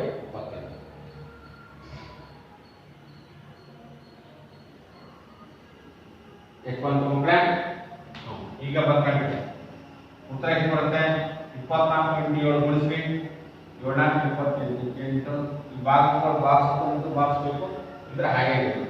7 4 25 8 2 ದಿವಸ 2 14 2 14 ಬೈ 25 25 625 165 ಬೈ 600. ಉತ್ತರ ನೋಡಿ, ಉತ್ತರ ಎಷ್ಟಿದೆ, sin A into cos A ಎಷ್ಟು ಬಂತು 168/625. ಉತ್ತರ ನೋಡಿ, ನೋಡ್ತಾ ಇದ್ದೀರಾ ಹೀಗೆ ಲೆಕ್ಕಗಳನ್ನು ಬಿಡಿಸ್ತಾವೆ ನಿಮಗೆ ಹೌದಾ. ಉತ್ತರ ಅವರೇನು ಸಿಂಪ್ಲಿಫೈ ಮಾಡಿಬಿಟ್ಟಿಲ್ಲ, ಹಾಗೇನೆ ಇಟ್ಟಿದ್ದಾರೆ ಮಕ್ಕಳೇ. ಉತ್ತರ ಅಷ್ಟೇ ಬರೋದು ಸಾಕು. sin A ಎಷ್ಟು cos A ಅಷ್ಟೇ 7/25 ಅಲ್ವಾ. sin A sin A by sin A into cos A ಅದು ಕರೆಕ್ಟ್, ಅಷ್ಟನ್ನು ನೋಡಿಕೊಂಡ್ರೆ ಸಾಕು. sin A 7/25 cos A 24/25.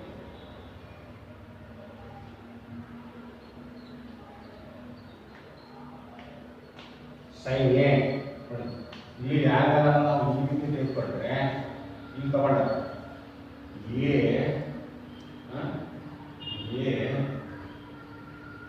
B C sine theta ಇರ್ತಾರೆ ಸೈನ್ ಎ ಬಿ ಬೈ 25 ಅಲ್ಲ 24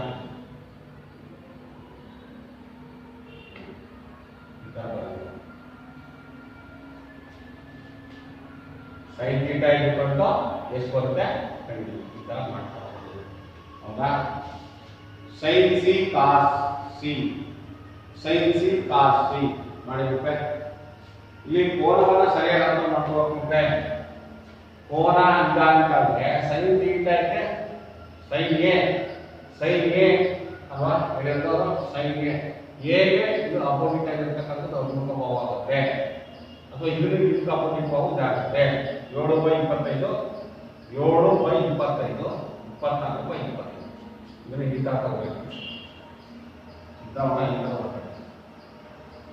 ಚಿತ್ರ ಸ್ವಲ್ಪ ಬದಲಾವಣೆ ಮಾಡ್ಕೊಳ್ಳೋಣ ಸೈನ್ ಥೀಟಾ ಇಲ್ಲಿ A B C sine A ಇದು ಸೈನ್ ಎ ಬಿ ಸಿ ಎಷ್ಟು ಬಂದಿದೆ ಬಿ ಸಿ ಎಷ್ಟು ಬಂದಿರೋದು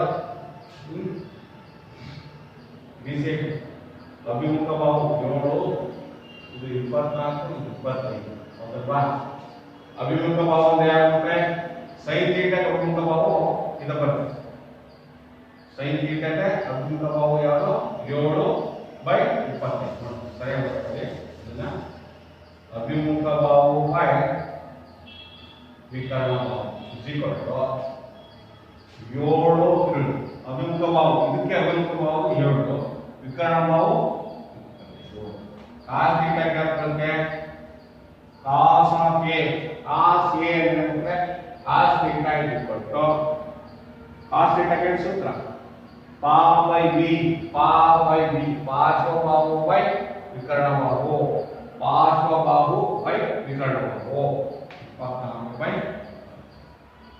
पार्श्व बाहु by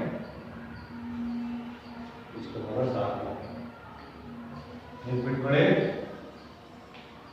ಇಲ್ಲ ಸ್ವಲ್ಪ ಡೌಟ್ ಅನ್ನ ಕ್ಲಿಯರ್ ಮಾಡೋಣ ಅಂದ್ರೆ ನಾವು ಯಾಂಗಲ್ ಅನ್ನ ಯಾವುದು ತೆಗೆದುಕೊಂಡ್ವೋ ಲಂಬಕೋನ ತ್ರಿಭುಜದಲ್ಲಿ ಥೀಟಾ ಎಲ್ಲಿ ತಗೊಂಡ್ರು ಅದು ಎ ಸೈನ್ ಎ ಅದಕ್ಕೆ ಎದುರುಗಡೆ ಇರತಕ್ಕಂಥದ್ದು ಅಭಿಮುಖ ಪಕ್ಕದಲ್ಲಿ ಇರತಕ್ಕಂಥದ್ದು ಯಾವುದು ಪಾರ್ಶ್ವಭಾವ ನನಗೆ ಪಾರ್ಶ್ವಭಾವ ಅಳತೆ ಕೊಟ್ಟಿದೆ 24 ಮತ್ತು ಅಭಿಮುಖ ಭಾವ BC 7 ಕೊಟ್ಟಾರೆ ವಿಕರ್ಣ ನಾನು ಏನು ಕಂಡುಹಿಡಿದೆ ಪೈಥಾಗರಸ್ ನಿಯಮವನ್ನು ಉಪಯೋಗಿಸಿಕೊಂಡು AC ಬೆಲೆಯನ್ನು ಕಂಡುಹಿಡಿದೆ 25 ಅಲ್ವಾ ಈಗ ನಮಗೆ ಬೇಕಾಗಿರೋದನ್ನ ಕಂಡುಹಿಡ್ಕೋಬೇಕು ಫಸ್ಟ್ ಲಂಬಕೋನ ತ್ರಿಭುಜದ ಪೈಥಾಗರಸ್ ಪ್ರಮೇಯ ಆಧಾರ ಸೈನ್ ಥೀಟಾ ಅಂದ್ರೆ ಆ ಬೈ ಬಿ ಸೂತ್ರ ನೆನಪಿಟ್ಕೋಬೇಕು ಅಭಿಮುಖ ಭಾವ ಬೈ ವಿಕರ್ಣ ಭಾವ 7/25 cos ಥೀಟಾಗೆ cos ಥೀಟಾ ಏನು cos ಥೀಟಾ ಇದ್ಕೊಂಡು ಅಭಿಮುಖ ಭಾವ ಪಾರ್ಶ್ವ ಭಾವ ಬೈ ವಿಕರ್ಣ ಭಾವ ಪಾರ್ಶ್ವ ಭಾವ ಬೈ ವಿಕರ್ಣ ಭಾವ ಗೊತ್ತಾಯ್ತಾ ಮಕ್ಕಳೇ ಪಾರ್ಶ್ವ ಭಾವ ಅಂದ್ರೆ ಯಾವುದು ಇದು ವಿಕರ್ಣ ಅಂದ್ರೆ ಯಾವುದು ಇದು ಈ ರೀತಿ ಬರೆಯೋದು next sin c by cos c sin c into cos c ಕಂಡಿದೆ sin c into cos c ಕಂಡಿದೆ ನೋಡೋಣ ಉದಾಹರಣೆಗೆ ಅದೇ ಎರಡನೇ ಅಂಶ sin c ಮತ್ತು cos c ಅನ್ನು ಕಂಡುಹಿಡಿಯೋದು ಹೇಗೆ ಕಂಡುಹಿಡಿತೀರಲ್ಲ sin c by cos c sin c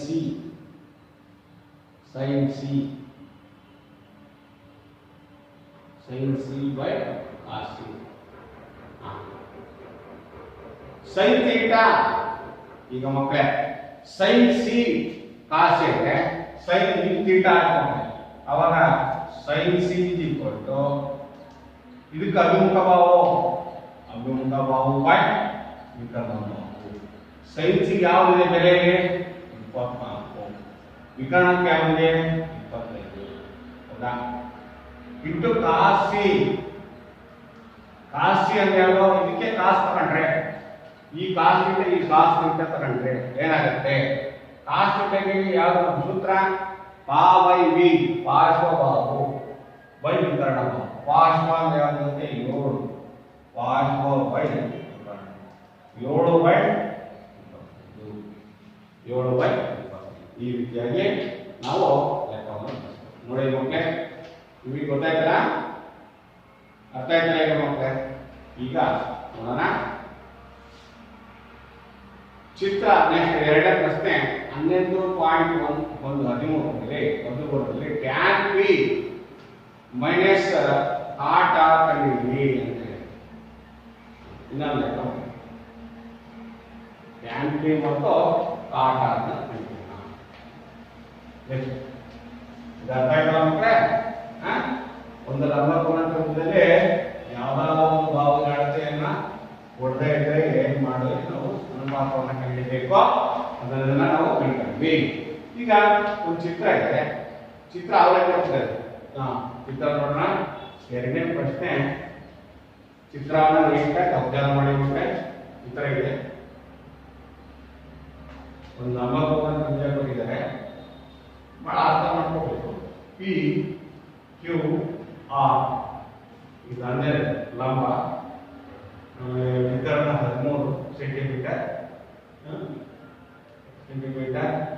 Q R ಅನ್ನು ಕಂಡುಹಿಡಿಯಬೇಕು. ಹೌದಾ? ಹಾಗಾದ್ರೆ tan P minus cot R ಕಂಡು tan P minus cot R ಕಂಡುಹಿಡಿಯಿರಿ. Tan P minus cot R ಅನ್ನು ಕಂಡುಹಿಡಿಯಿರಿ ಅಂತ ಹೇಳ್ತಾರೆ. ನೋಡೋಣ ಹೇಗೆ ಮಾಡ್ತೀರಾ ನೋಡೋಣ. ಯಾವ ಭಾವವನ್ನು ಅಳತೆಯನ್ನು ಕಂಡುಹಿಡಿಯಬೇಕು? ಈಗ ಅಡ್ಜಸೆಂಟ್ ಪಾರ್ಶ್ವ ಭಾವವನ್ನು ಅಳತೆಯನ್ನು ನೀವೆಲ್ಲ ಕಂಡುಹಿಡಿಯಿರಿ. ಪೈಥಾಗರಸ್ ನಿಯಮ ಉಪಯೋಗಿಸಿಕೊಂಡು tan C minus tan P minus cot R ಕಂಡುಹಿಡಿಯಿರಿ. ಹೇಗೆ ಕಂಡುಹಿಡಿತೀರಾ? ಪೈಥಾಗರಸ್ ಪ್ರಮೇಯ ಪ್ರಕಾರ ನೀವು ಬೆಲೆ ಕಂಡುಹಿಡಿಯಿರಿ. ಕ್ಯೂ ಆರ್ ಹೇಗೆ? ಕ್ಯೂ ಆರ್ ಅನ್ನು ಹೇಗೆ ಕಂಡುಹಿಡಿಯೋದು? ಕ್ಯೂ ಆರ್ ಬೆಲೆ ಎ ಪಿ ಕ್ಯೂ ಆರ್ ಒಂದು ಲಂಬಕೋನ ತ್ರಿಭುಜದಲ್ಲಿ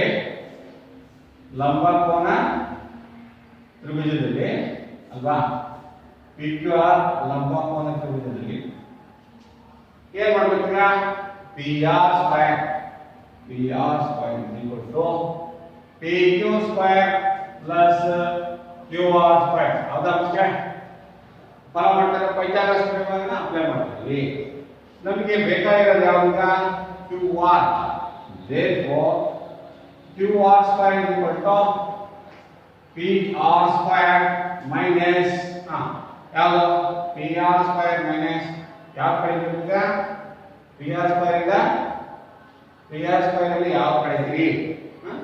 ಪಿ ಕ್ಯೂ ಸ್ಕ್ವೇರ್ ಯಾವ ಕಡೆ ಬೇಕು? P Q square. P R ಎಷ್ಟಿದೆ? 13 square minus P Q square ಎಷ್ಟಿದೆ? 12 ಸ್ಕ್ವೇರ್. ಹೌದಾ? ನೋಡಿ ಮಕ್ಕಳೇ, ಅಬ್ಸರ್ವ್ ಮಾಡ್ತಾ ಇದ್ದೀರಾ? ನೋಡಿ ಮಾಡ್ತಾ ಹೋಗಿ, ಫಾಲೋ ಮಾಡ್ತಾ ಹೋಗಿ, ಹಾಗೆ ಮಾಡ್ತಾ ಹೋಗಿ, ಅನುಸರಿಸ್ತಾ ಹೋಗಿ. 13 ಎಷ್ಟು? 114. 12 144. ಕ್ಯೂ ಆರ್ ಸ್ಕ್ವೇರ್ ಮತ್ತೆ ಏನ್ ಮಾಡೋಣ? 9 ನ ಕಳೆದ 5, 6 ನ ಕಳೆದ 2, 1 0. therefore 25. Q R √25. ಹೌದಾ? Q R √25. ಅಂದ್ರೆ 25 ವರ್ಗಮೂಲ ಏನು? 5 ಅಥವಾ 5. ಅದರ ಬೆಲೆ ಯಾಕೆಂದ್ರೆ ಎಷ್ಟು ಬಂತು? 5. ನಮಗೆ ಟ್ಯಾನ್ ಪಿ ಬೇಕು. ಈಗ ಈ ಸೂತ್ರ ಪ್ರಕಾರ therefore tan P minus cot tan P ಅಂತ tan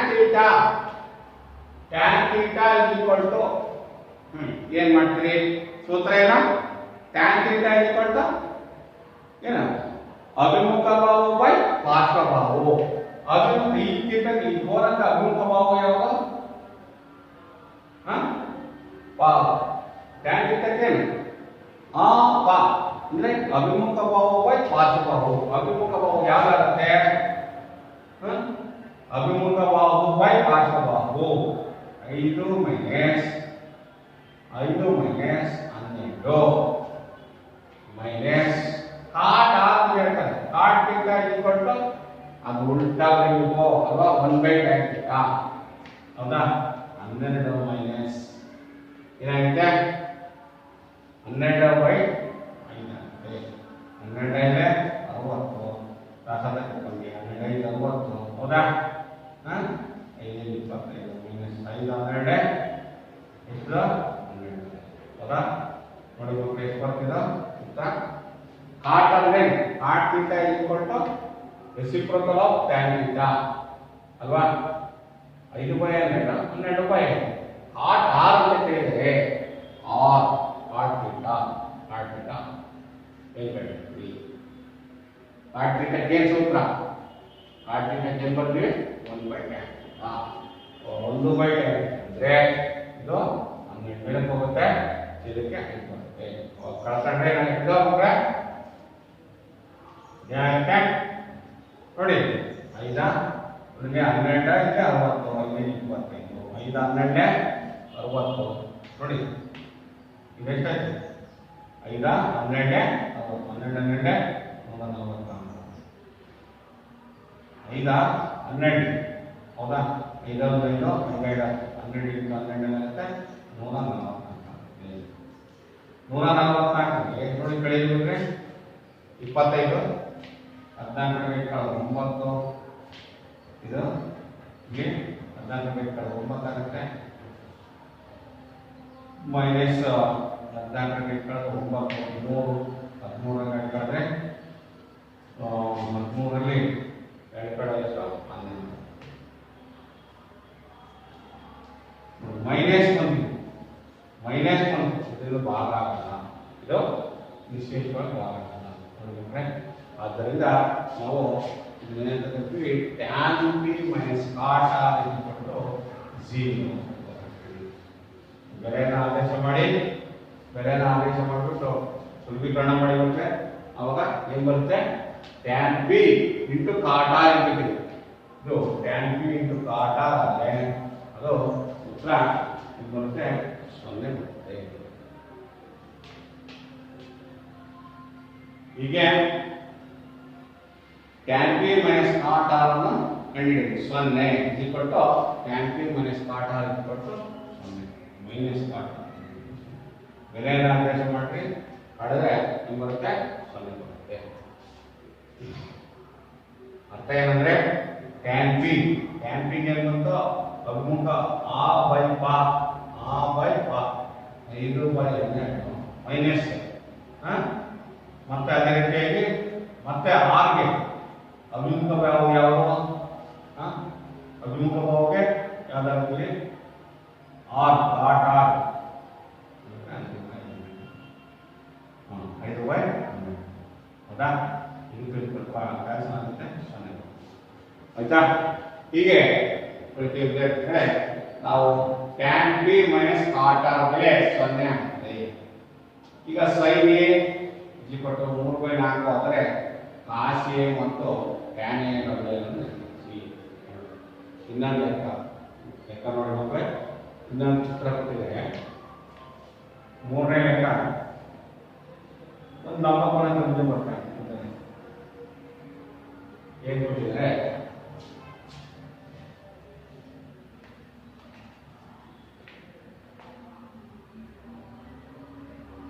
sign A equal to 3 by 4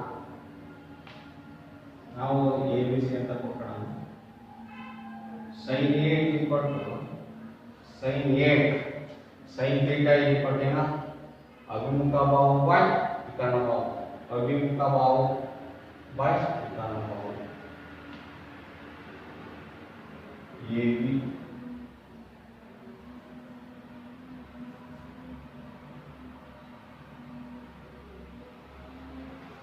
sin A is equal to 3 by 4 sin theta ಅಂದ್ರೆ ನಾನು ಅಭಿಮುಖ ಭಾವ ಇದೇನು ಟೈಪ್ ಮಾಡಿ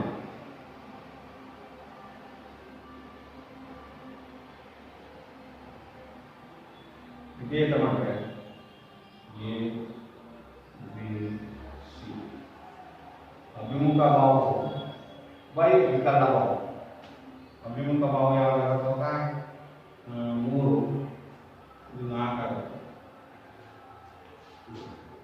ಸೈನ್ ಥೀಟಾ ತಿಳ್ಕೊಂಡ್ರೆ 3/4 ಇರುತ್ತೆ. ಕಾಸ್ ಎ ಮತ್ತು ಟ್ಯಾನ್ ಎ ಬೆಲೆಗಳನ್ನು ಕಂಡಿದೆ ಲೆಕ್ಕಿಸಿ. ನಾವು ಕೋನವನ್ನು ಯಾವ ರೀತಿಯಾಗಿ ತೆಗೆದುಕೊಟ್ಟು ಅದೇ ರೀತಿಯಾಗಿ ನಾವು ಬೆಲೆಗಳನ್ನ ಮಾಡ್ತಾ ಹೋಗಬೇಕಾಗುತ್ತೆ. ಕಾಸ್ ಎ ಏನು ವಿಕರ್ಣ ಭಾವವು ಬೈ ಅವಿ ಪಾರ್ಶ್ವಭಾವವು ಬೈ ವಿಕರ್ಣ ಭಾವ ಪಾರ್ಶ್ವ ಬೈ ವಿಕರ್ಣ. ಇದನ್ನು ನಾವು ಸೂತ್ರ ಬರ್ಕೊಂಡ್ರೆ ಈ ರೀತಿಯಾಗಿ ಬರ್ತದೆ.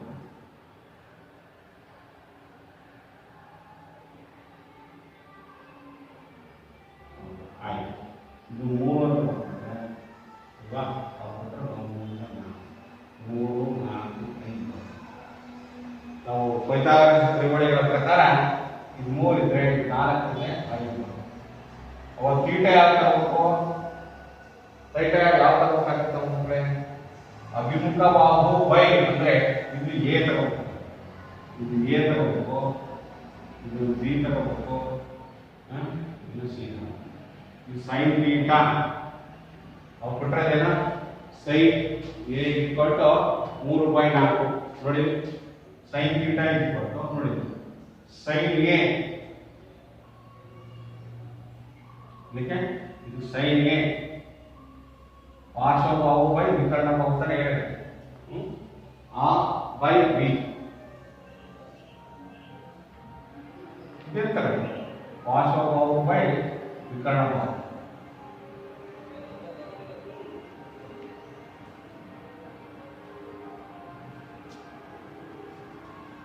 ಹೀಗೆ ಚಿತ್ರವನ್ನು ಸರಿಯಾಗಿ ಬರ್ಸ್ಕೊಟ್ರೆ ಚಿತ್ರವನ್ನು ಸರಿಯಾಗಿ ಬರ್ಕೊಂಡ್ರೆ ನಾವು ಲೆಕ್ಕವನ್ನು ನಾವು ಮಾಡಬಹುದು. ಸೈನ್ ಥೀಟಾ ಅಂತ ಕಾಸ್ ಥೀಟಾ ಅಂತ ಸುಲಭವಾಗಿ ಲೆಕ್ಕವನ್ನು ಮಾಡ್ಕೋಬೇಕಾಗ್ತದೆ. ಚಿತ್ರವನ್ನು ಇದಕ್ಕೆ ಸರಿಯಾಗಿ ಬರ್ತದೆ. ಸೈನ್ ಥೀಟಾ ಅಭಿಮುಖ ಭಾವ ಬೈ ನೋಡೋಣ ಒಂದು ನಿಮಿಷ. ಇದೊಂದು ಚಿತ್ರ ಗಮನಿಸಿಬಿಟ್ರೆ 3ನೇ ಲೆಕ್ಕ ಲಂಬಕೋನ ತ್ರಿಭುಜ ಬರ್ಕೊಂತೀರಾ ಅಲ್ವಾ? ಫಸ್ಟ್ ಅವ್ರು ಬೆಲೆ ಕೊಟ್ಟಿದ್ದಾರೆ 3, 4 3/4 3/4 ಅಂದ್ರೆ ಅಭಿಮುಖ ಭಾವು 3 ಪಾರ್ಶ್ವಭಾವು 4. ಸೈನ್ ಎ ಈಕ್ವಲ್ ಟು 3/4 ಅಂತ ಕೊಡ್ತಾರೆ. 3/4 ಅಂದ್ರೆ 3 ಏನಾಗಬೇಕು, ಅಭಿಮುಖ ಭಾವ ಆಗಬೇಕು. ಇದು 3 ಅಭಿಮುಖ ಆಗಬೇಕು, ಇದು ವಿಕರ್ಣ 3 ಅಭಿಮುಖ ಭಾವ ಬೈ ಎ.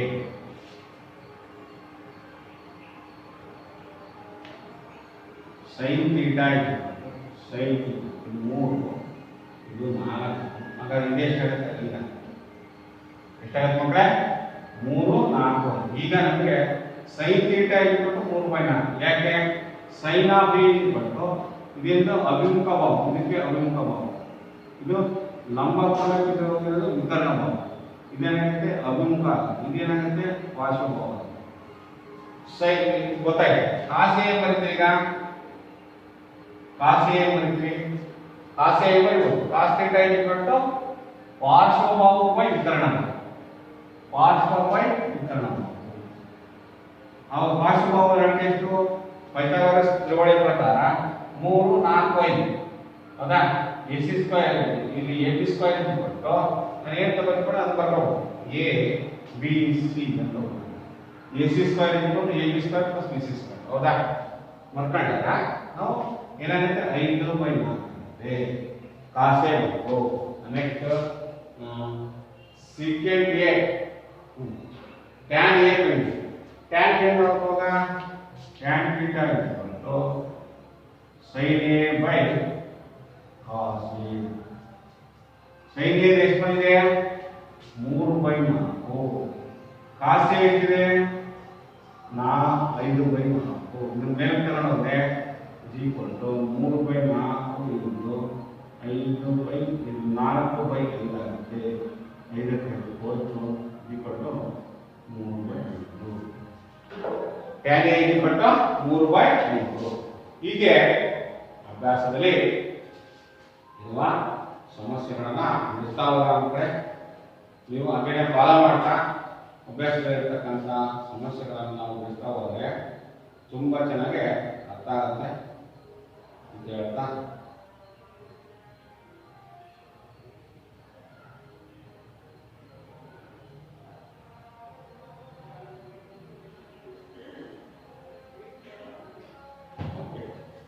ಈ ರೀತಿಯಾಗಿ ಯಾವುದೇ ಒಂದು ಲಂಬಕೋನ ತ್ರಿಭುಜದಲ್ಲಿ ಅನುಪಾತಗಳನ್ನು ಕೊಟ್ಟಾಗ ನಾವು ಯಾವ ರೀತಿಯಾಗಿ ಸೈನ್ ಥೀಟಾ ಕೊಟ್ಟರೆ ಕಾಸು ಮತ್ತೆ ಟ್ಯಾನ್ 5 ಅನುಪಾತಗಳನ್ನು ಸಹ ನಾವು ಬರೀಬಹುದು. ಹೇಗೆ ತ್ರಿಕೋನಮಿತಿ ಅನುಪಾತಗಳನ್ನು ಉಪಯೋಗಿಸಿಕೊಂಡು ಒಂದು ಅನುಪಾತ ಕೊಟ್ಟರೆ 5 ಅನುಪಾತಗಳನ್ನು ನಾವು ಯಾವ ರೀತಿಯಾಗಿ ಪೈಥಾಗರಸ್ ಪ್ರಮೇಯವನ್ನು ಉಪಯೋಗಿಸಿಕೊಂಡು ಇನ್ನೊಂದು ಮಗುವಿನ ಅಳತೆಯನ್ನು ಕಂಡುಹಿಡಿಯುವ ಇದೆಲ್ಲ ಉಪಯೋಗಿಸಿಕೊಂಡು ಈ ದಿನ ನಾವು ಫಲಿತಾಂಶಗಳೇನು ಮಕ್ಕಳೇ ತ್ರಿಕೋನಮಿತಿ ಅನ್ನೋದ್ರ ಬಗ್ಗೆ ಪರಿಚಯ ಮಾಡ್ಕೊಂಡ್ವಿ ಅಲ್ವಾ. ಇದು ಹೇಗೆ ಬೆಳೆದು ಬಂತು ಗ್ರೀಕ್ ದೇಶದಿಂದ ಮತ್ತು ಬೆಗುಲೇನಿಯಾ ಮತ್ತು ಭಾರತದ ಪ್ರಾಚೀನ ಗಣಿತದಲ್ಲಿ ಆರ್ಯಭಟನಿಂದಲೂ ನಮ್ಮ ಇದು ಗಣಿತವನ್ನು ಆರ್ಯಭಟಿಯನ್ ಮ್ಯಾಥಮೆಟಿಕ್ಸ್ ಅಂತ ಒಂದು ಪುಸ್ತಕದಲ್ಲಿ ಬರೆದಿದ್ದಾರೆ. ತ್ರಿಕೋನಮಿತಿ ಅನ್ನೋದನ್ನ ಆವಾಗಲೇ ಕ್ರಿಸ್ತಪೂರ್ವ ಎಷ್ಟು 600ರಲ್ಲೇ ಬರ್ತಾರೆ. ಇದನ್ನ ನಾವು ಈ ದಿನಮಾನಗಳಲ್ಲಿ ಅತಿ ಹೆಚ್ಚು ಇಂಜಿನಿಯರಿಂಗ್ ಕ್ಷೇತ್ರಗಳಲ್ಲಿ, ವೈದ್ಯಕೀಯ ಕ್ಷೇತ್ರಗಳಲ್ಲಿ ಮತ್ತು ಸಂಶೋಧನಾ ಕ್ಷೇತ್ರಗಳಲ್ಲಿ ಹಲವಾರು ಸಂದರ್ಭಗಳಲ್ಲಿ ನಾವು ತ್ರಿಕೋನಮಿತಿಯನ್ನು ಅಧ್ಯಯನ ಮಾಡಬೇಕಾಗಿ ಅತ್ಯಂತ ಅವಶ್ಯಕವಾದಂತಹ ಸಬ್ಜೆಕ್ಟ್ ಆಗಿದೆ. ಅದರಿಂದ ಇವತ್ತಿನ ಅನುಪಾತಗಳು, ತ್ರಿಕೋನಮಿತಿಯ ಅನುಪಾತಗಳು ಮತ್ತು ವಿಲೋಮಾನುಪಾತಗಳು ಮತ್ತು ಲಂಬಕೋನವನ್ನು ಕೊಟ್ಟಾಗ ವಿವಿಧ ಬೆಲೆಗಳಲ್ಲಿ ಬೇರೆ ಬೇರೆ ಅನುಪಾತಗಳ ಬೆಲೆಯನ್ನು ನಾವು ಹೇಗೆ ಕಂಡುಹಿಡಿದು ಅನ್ನೋದನ್ನ ಈ ಪರಿಚಯ ಮಾಡ್ಕೊಂಡ್ವಿ, ಅಭ್ಯಾಸ ಮಾಡಿದ್ವಿ ಅಂತ ಹೇಳ್ತಾ ನೀವು ಅಭ್ಯಾಸ 11.1 ಎಲ್ಲ ಸಮಸ್ಯೆಗಳನ್ನು ಚೆನ್ನಾಗಿ ಮನೆಯಲ್ಲಿ ಅಧ್ಯಯನ ಮಾಡಿ ಮತ್ತೊಮ್ಮೆ ನಾಳೆ ದಿವಸ ಇದನ್ನು ಚರ್ಚೆ ಮಾಡೋಣ, ಮುಂದಿನ ಸಮಸ್ಯೆಗಳನ್ನು ಚರ್ಚೆ ಮಾಡೋಣ ಹೇಳ್ತಾ ನಿಮಗೆಲ್ಲರಿಗೂ ಧನ್ಯವಾದಗಳು.